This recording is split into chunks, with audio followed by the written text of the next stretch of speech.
the biggest question in all of that is which piece of marketing or which piece of sales activity was the most important. And if you were to ask the salesperson, they'd say, well, it was obviously the sales calls that happened and I got it over the line. If you ask the marketing team, they'd probably say, well, it's the quality of the literature and the events I put on. But I suppose what we would encourage any client to do is analyze their journeys.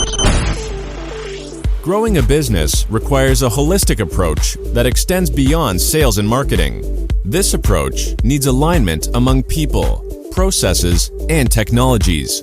So if you're a business owner, operations, or finance leader looking to learn growth strategies from your peers and competitors, you're tuned into the right podcast. Welcome to the WBS Podcast, where scalable growth using business systems is our number one priority. Now, here is your host, Sam Gupta. Hey everyone, welcome back to another episode of the WBS Podcast. I'm Sam Gupta, your host and principal consultant at digital transformation consulting firm Elevate IQ. If you're responsible for cutting the check for your marketing spend, it's a frightening experience. Your marketing teams may sound highly confident in every initiative they might have on their radar. But you know from your prior experience that marketing investments are extremely risky. You require careful analysis of your existing successes and mapping out the channels that have been the true contributor to your success. In today's episode, we have our guest, John Readman, who discusses how to compare and measure marketing channels to plan your marketing budget. He also discusses how to attribute the total cost of sales and get comprehensive insights for each of your customer groups. Finally, he discusses how to design touchpoints, stages, and the best practice to design stages for longer sales cycles. Let me introduce John to you. John is the founder and CEO of Modo25 and AskBosco.io. John has been working in digital marketing for over 20 years, during which he has grown several global digital marketing agencies and marketing technology businesses. During this time, he has had the pleasure of working with some of the world's largest brands, helping them shape their online proposition and increase their e-commerce performance. These include ASUS, Pepsi, BMW, Superdry, Honda, HP, Toyota, Vistaprint, and Sigma Sports. John's day-to-day role involves driving the vision of Modo25 forward. He's passionate about people and creating an environment which will enable the team to deliver the best possible work for their clients. With that, let's get to the conversation. Hello, hey John, welcome to the show. Hi Sam, thank you very much for having me. Of course, and we are super excited to have you as well and to dig into your background, especially around marketing channels and marketing spend. That is always very exciting topic for our listeners in understanding how to manage their marketing budgets. Just to kick things off, do you want to start with your personal background and your current focus, John? Absolutely. So I've been involved in marketing and marketing performance for over 24 years now. And I actually started my marketing career off back in the day when it was helping people with direct mail. So there might be people on the call who have never been involved with direct mail, but that was all about organizing data and sending out lots of letters, hoping people open their letters and maybe even fill in a coupon, send a check in the post and send it back. Or so that's many moons ago. And then my career evolved from that into email marketing, so some more direct response type marketing, and then more recently into search marketing, so SEO, PPC, and sort of performance marketing. And all the time through all of this, Sam, there's been sort of one common thread, which is everybody's always found it very, very hard to organize their data, have transparency on their data, and report back. So I've always been sort of obsessed with, well, how could we connect all the dots and give people a sort of view on the world that's an accurate reflection of what's actually going on? So that's sort of been one of my lifelong passions of trying to help business decision makers get a view on what's actually going on, even if they've outsourced it to an agency or even if they've got a big team of marketeers. So sort of my current focus is we've built some technology that we believe helps CMOs and CFOs and CEOs make better decisions around their marketing by organizing all their data into one place, giving them a nice view on their phone in the Bosco Connect app, and then enables them to interrogate that data or use it as a messaging platform with their team or their agency, and it also helps them forecast the future. So, and that could be across all their different marketing channels. So that's what my focus is now, and really just trying to help people make better decisions, because I do think as a world we've become obsessed with just the performance channels, and particularly a bias towards Google. But yeah, that's me. Okay, amazing. So you actually hit on some very important points there, especially the marketing has come a long way when you compare the methods that we used to follow in the traditional marketing. And now we have many different channels from the digital marketing perspective. And the two challenges that we are going to get, especially when you talk about a CFO and the people who are trying to manage their budget, is you have too many channels. Sometimes it's just harder to compare the performance of those channels. And even with data, I mean, you just have too much data, and sometimes it's very hard to glean the insight from that data. So obviously, I'm super excited to dig into that. What are the best practices of doing that? What are some of the things that work or that you have seen work in your space? But before we do that, we have one of these standard questions that we ask every single guest, John, and that is going to be your perspective on business growth. What does growth mean to you, John? We constantly talking in the world I'm in, which is the sort of digital performance world, about new customer acquisition, and I suppose ensuring that the growth is incremental. So I think when you start digging into your data and really understanding, what's the value of a new customer, and what am I willing to pay to acquire that new customer? So what's the acceptable cost per acquisition for a new customer based on the customer lifetime value, if you understand your metrics. But I think it's constantly focusing on acquiring new customers of the right type that are going to give you that value. And really the best way to understand and how to understand growth is to actually understand what are the best customers I've got and how can I go get more of those. And I think sometimes people just get obsessed with selling to the customers that they've got, and even paying more marketing dollars to sell to the same customers they've already got, rather than thinking, well, let's look at my growth marketing as how can I get more new customers of the best type, understand my audience and go after those. So I suppose that's really where we see our clients accelerate their growth is an unhealthy obsession with new customer acquisition. Okay, amazing. Some very important insights there. And when we look at the manufacturing world, which seems to be the primary listener base, especially when you talk about the industrial manufacturing space. In the industrial manufacturing space, the executives that we have, they have been there for a very long time. They are not as obsessed about the new customer acquisition just because they have had them for a very long time. And I don't know how much they believe in marketing to be able to really acquire the new customers. The majority of the time, their methods for new customer acquisition is either going to be word of mouth or maybe through some of the trade shows or just the referrals. Those are some of the channels that they have. I don't think they have a lot of marketing spend overall. Now, when you talk about the customer lifetime value, and you are trying to compare across the customers, it's not going to be just the customers, it's also going to be your prospects who are not paying you at this point of time. So let's say if I'm the executive, John, and I am trying to analyze what is my customer lifetime value, what is my prospect lifetime value, so that I can make appropriate decision. When we talk about word of mouth, even word of mouth could be very expensive if you really think about it, because we are spending money on lunches, dinners, we are hanging out in many different forums, we are paying for associations, but that cost is not necessarily accounted towards the marketing channel measurement. So let's say if you were the manufacturing executive and if you were planning for the channel and if you are planning for the budget, how would you structure these channels and how would you measure the performance of traditional channels so that as an executive, I'm more confident in exploring newer channels? So I suppose the first place we've got to start is what does our best customer look like?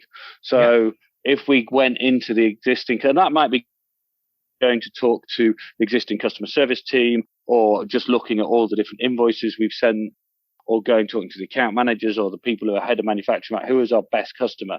And I suppose it's also understanding, I suppose, there, Sam, what is best? Is it just the highest revenue, or is it the most profitable, or is it the one that we've done the most interesting work with? So I think as a business, you need to sit down and go, right, what does my best customer persona look like? What are the qualities of those?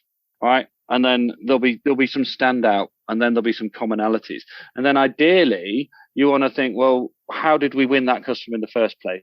Where did we get those customers from? And hopefully there's some sort of commonality in there. And it go, actually, it was this trade show. That was the nailed on trade show. Actually, it was actually that client referred us to this client. And that might need actually manual sort of interrogation of the sales team or the account managers or the account execs who are looking after these clients. And I suppose once you understand that, you could then transpose some of that into going, right, well, where are their prospects that look like these perfect clients? So how can we go and find some more prospects out there in the ether that look like these perfect clients? And then we can start mapping those out and profiling those out, and then potentially understand, well, where do those prospects hang out?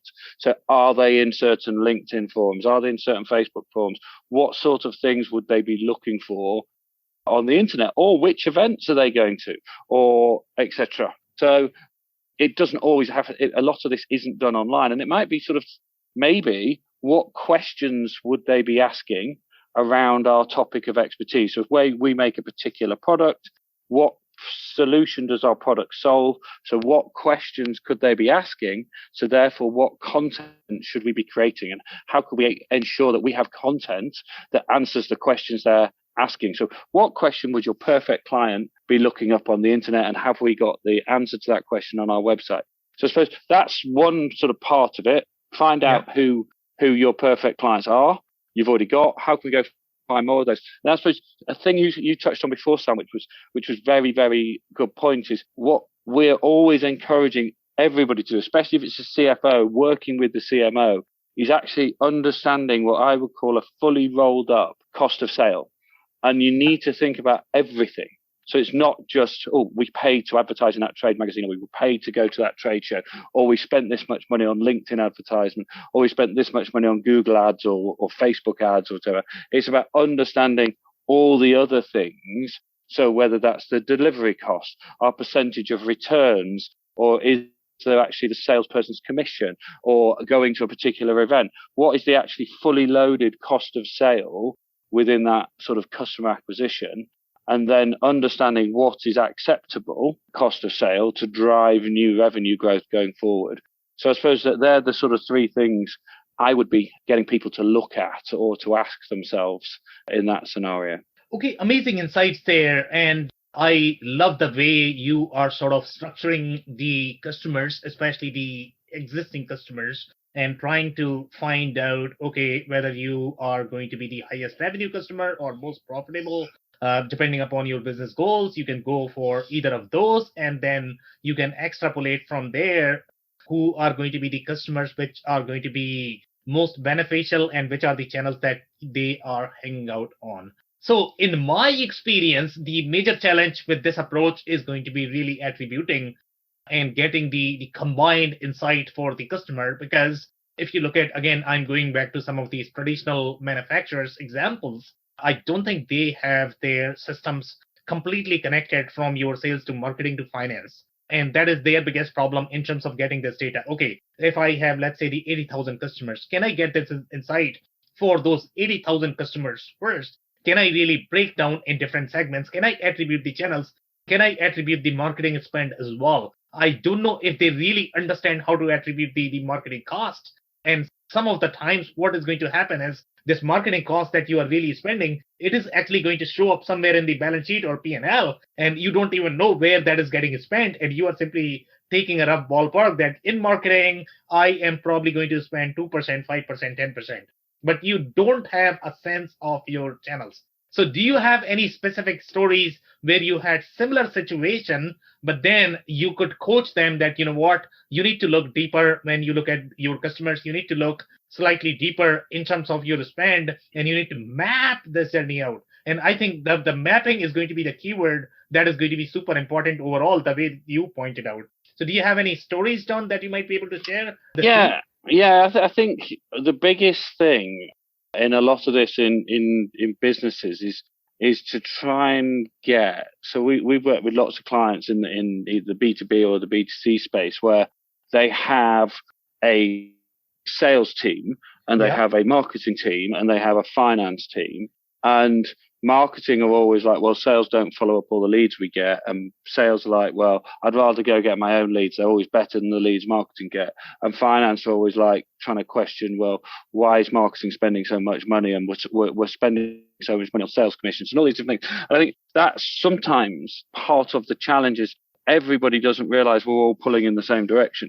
So what we need to try and do somehow is get sales and marketing particularly to work together to understand, actually, if we all play nicely together and actually record everything properly, we can actually get more sales leads, make more sales, get more new customers, that we need to get obsessed about getting new customers for our growth. And actually marketing will hit their targets and sales will hit their targets. But there often is in many, many companies, this sort of clash between sales and marketing. And often I think it's because the systems that are put in place, whether that be a CRM of some description, and the salespeople see that as admin, and marketing say, well, we need everybody to fill that out so that we can understand the attribution of the marketing.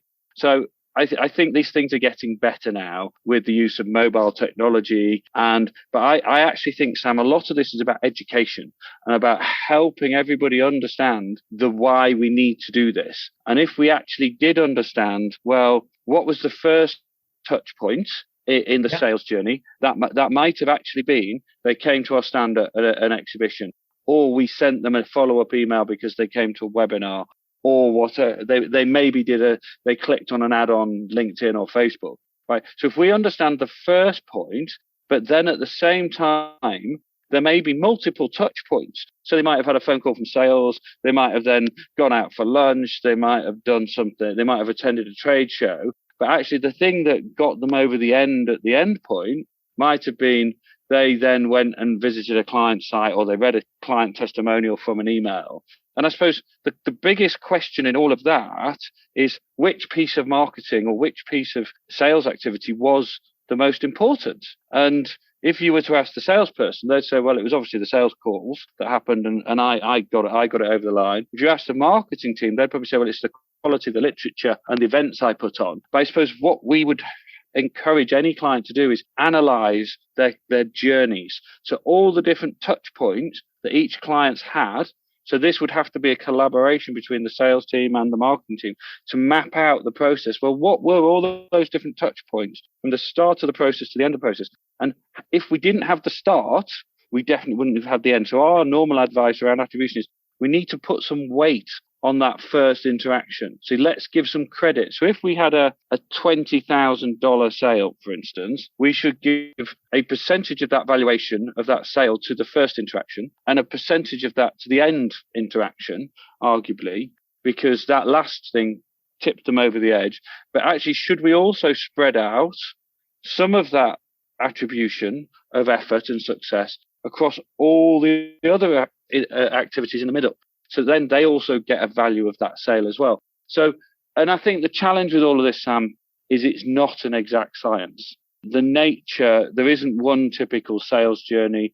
There'll be some clients who just phoned up and said, I'd like to buy one of those. There'll be other ones who spend years doing research and look at everything and have multiple touch points. So it's very difficult. And every single version of an attribution model is technically wrong. But what we need to do is find the one that's the least wrong and is the best fit. And again, that's just a case of sitting down between sales and marketing, understanding your customer's acquisition process and seeing if there's some commonalities that you can go, that's the best fit. If we keep repeating that model, we should win and we should get more new customers and we should grow our business. And I suppose half of it is about making sure you've got the data, recording it all in one central place. Then I suppose analyzing that, and you depending on the volume of the data, you could do that manually in a big spreadsheet, or you might need to use some tools that could help you process that. So, but yeah, it's about teamwork, really, I suppose. The computers can't do everything. Yeah, you are absolutely right. And you touched on some very important points. In fact, in my experience as well, when we look at these different functions, so yeah, in the ideal scenario, let's say if your sales and marketing and finance, they are working in conjunction and they are working together, then probably you would not have as much problem.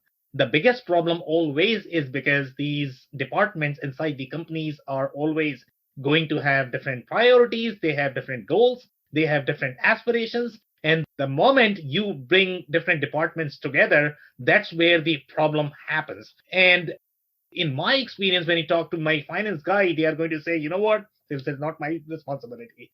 You sales guy, you figure it out. You marketing guy, marketing responsibility is really yours. So you figure out, and when you need something from me, talk to me. Okay. Otherwise, I'm probably not going to have time for you.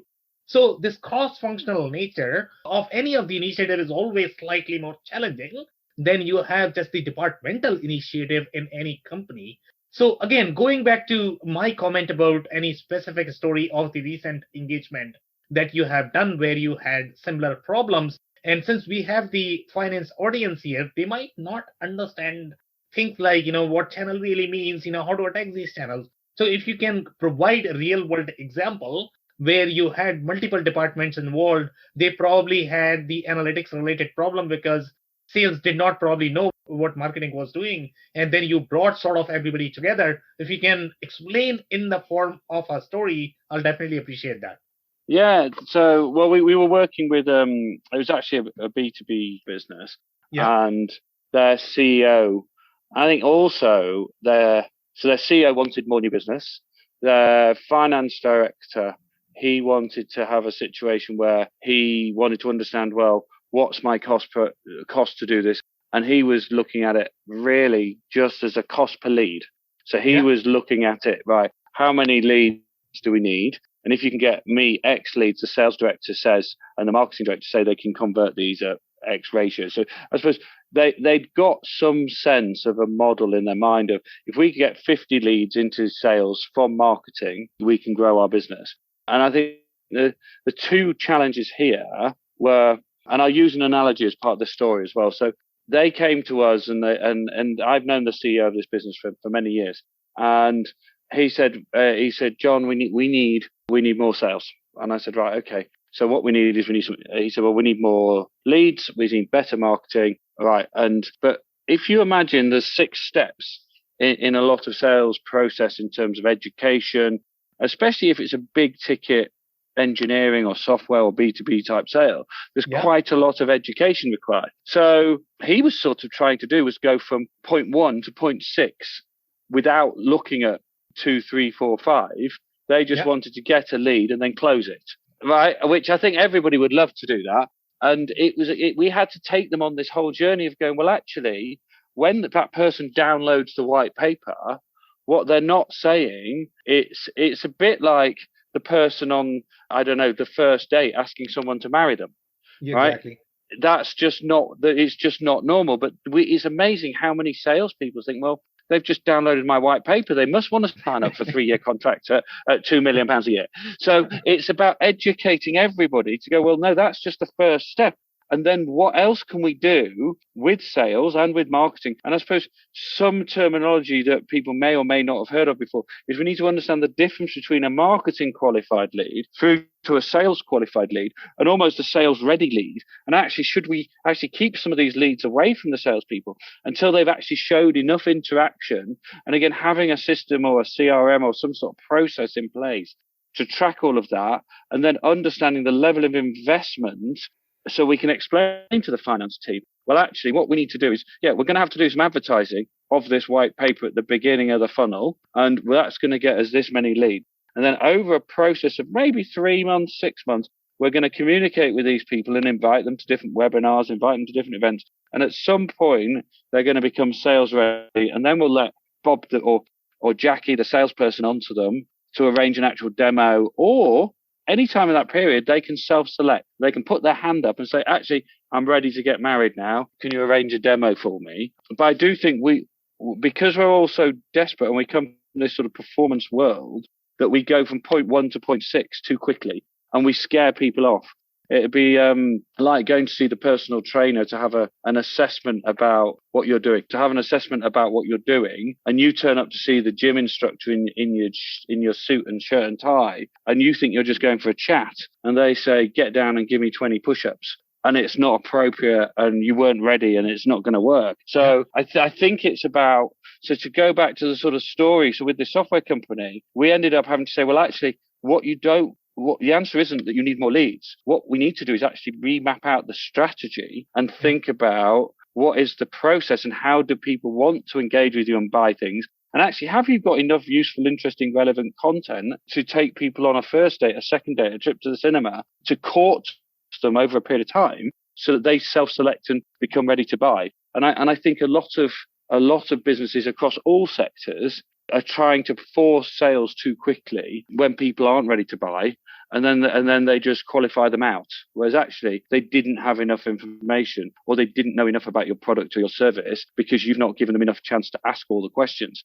So I'm sorry, I went off on one a bit there, but I think that is the story of that particular software company. Is they thought they wanted more leads, and that's what finance, and they had a budget for more leads. But actually what they really need to do is rethink their whole customer acquisition process and strategy and take a step back from it. Because actually, I suppose it's a bit like they were just focusing on the scoreboard. If they were playing soccer, for instance, they were just focusing on the scoreboard. What they weren't focusing on is, well, are we turning up for training on time? Is everybody fit? Does everybody have the right kit? Are we all playing in the right position? Right. Well, if that's the case, the score should sort itself out. So hopefully that helps. Yeah, so you actually touched on many different points there, especially about the touch point and going from your step 1 to step 6. I think that's always going to be slightly more debatable, especially if you don't know what your step 1 is and what your step 6 is. And then there are some aspects related to the marketing is always going to be slightly more longer term. It does take a little bit of time for marketing spend to pay off. So unless you are doing paid ads where you are doing very targeted effort, which is going to be similar to your outbound strategy, if you are doing that, but then that is going to be more expensive as well. So if you are doing that, then you might be able to map all your step 1 to step 2 to step 3, step 4. And sometimes when you are doing this really from the branding perspective, so that the awareness is going to be there in the market, I don't know if you are going to be able to attribute these steps in the concrete manner, and then you are going to be able to attribute the ROI for each of those steps. So when I talk to manufacturing, the timeline is always going to be tricky, especially when we talk about the performance of these channels. So in your experience, do you recommend any specific timeline overall in terms of how much they should be spending before they move out to the next channel? How long should they be trying any specific marketing channel, whether that is performing or not, before they try out the next one, just to have the sense around the strategy for channels when they are going to plan for this? So it's difficult to recommend because, again, there isn't one size fits all. But I think that the key to this is to understand your own channels, understand your own market, and from there, can you, and I suppose depending on your average contract value, you will know roughly. So it goes back to that question we talked about at the beginning, is what is our acceptable cost of sale? And then what you need to work out is, right, that's my acceptable cost of sale. And then you might say, well, we think there's 6 steps in our process, and we're going to put, if my acceptable cost of sale is $1,000, I'm willing to spend acquiring this customer. Do I put $400 of that on the first interaction? And do I put $400 on the last interaction and split the other $200 across the middle? I don't know. But that could be one way of looking at it. And then thinking, well, actually, we're at stage 1, and then we've done, and again, if you look at the data, the historical data, you'll know, well, where was the first interaction and how long did it take to get to close? And you will be able to sort of think, well, actually, we need to invest 40% of it up front and get that first interaction. And then we know that they're going to stage 1 for a month or 2 months. Then we introduce 2, 3, 4, and then finally 5 after 6 months or however long it is, when all these different things have happened. So I suppose it's almost like having a checklist. So it's a bit like, I suppose, running a conveyor system. but thinking of it as building a sales machine in that scenario, with a marketing support across measurement and attribution. And also, some of this might be offline, where you need the salespeople or the account managers or account execs to actually input into this and go, this has happened, and now it's moving on to stage 4 or stage 5.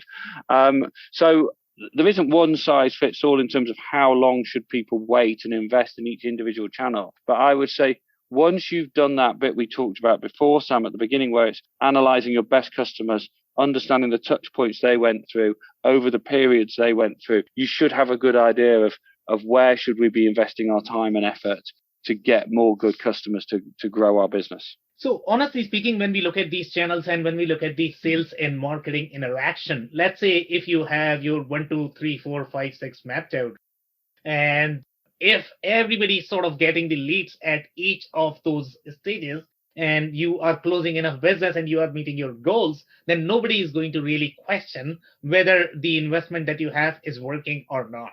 Okay, everybody is simply going to be happy. They are not going to worry about the data. They are probably not going to worry about the attribution. Okay, but the challenge happens when you don't necessarily have the leads funneling at each of those stages. And sometimes what I have seen in my experience, John, is let's say if you have your 12-month sales cycle or maybe 15 months, you don't want to be realistic about it. What you want to do is you want to sort of assume that my sales cycle is really 3 months, and that's what I want to focus on. I don't necessarily care what my marketing team is doing to get those leads for 6 to 9 months. So let's say if you don't have any sort of measurement in that marketing funnel, in that 6 and 9 months, you are not going to have insight what kind of leads you are going to get in that shortened window that you have chosen for yourself. That, you know what, my sales cycle in the real world maybe 9 to 12 months, but here what I am doing is I have created my stage from my P1 to P2 to P3 to P4 to P5, or however you want to name them, and I am only focusing on as soon as I get the lead, I want that to be closed in the 90 days. Otherwise, my sales team should not be engaged with this specific lead. So in looking at this strategy that I have just described, in simply assuming that your sales cycle is sort of the shortened and sales is going to be involved when you are going to have real sales qualified lead, do you think that they need to be worrying about the marketing spend as well and tracking the marketing channel and talking to sales team what is happening in the marketing world so that everybody is aligned? Or would you rather focus on this 3 months window and just be narrowly focused there? I think depending who you spoke to, you get many different answers here. But I think in the world we live in now, yeah, right. So I'll give you another analogy, and this will be relevant to your. I'll give you another story actually. So years ago, when I was running a previous business, we were doing some work where everybody said you will never sell cars online. Nobody will buy a car online. Yeah. And I'm like, oh, right, that's interesting. And I was sort of in that camp as well. Nobody's going to buy a car online. You need to go test drive it. You need to feel it. You want to go select your options. You want to talk to a salesperson. You want to understand it, this, that, and the other. So anyway, we had a client who believed differently, and they wanted to test it. And this client was Peugeot Citroën. And they said, we think that from some research we've done, that people actually don't like the car buying experience with the salesperson, right? So that's actually putting people off, and it's forcing people who don't like that. They're not able to buy new cars because they have to go buy second-hand cars privately because they don't like car salespeople. And I was like, wow, that's like a massive thing, right? But they got the research, right? They got the research. So we went to do our own research as a marketing agency and decided to go into a Land Rover dealership. Was the one, because we were also working with Jaguar Land Rover. We went in with some internet research, okay? And we went in with exactly the spec of the car we wanted. We went in with exactly the color, the spec, everything. We'd done all the internet research. We printed off the sheet. We took it into the system, the showroom. We said, we want to buy that car now. So this is the thing, Sam. Everybody's programmed to think that the customer doesn't know what they want to buy. And in this modern world where we can research absolutely everything, everybody has already self-selected and has probably qualified themselves quite a long way down the sales pipeline.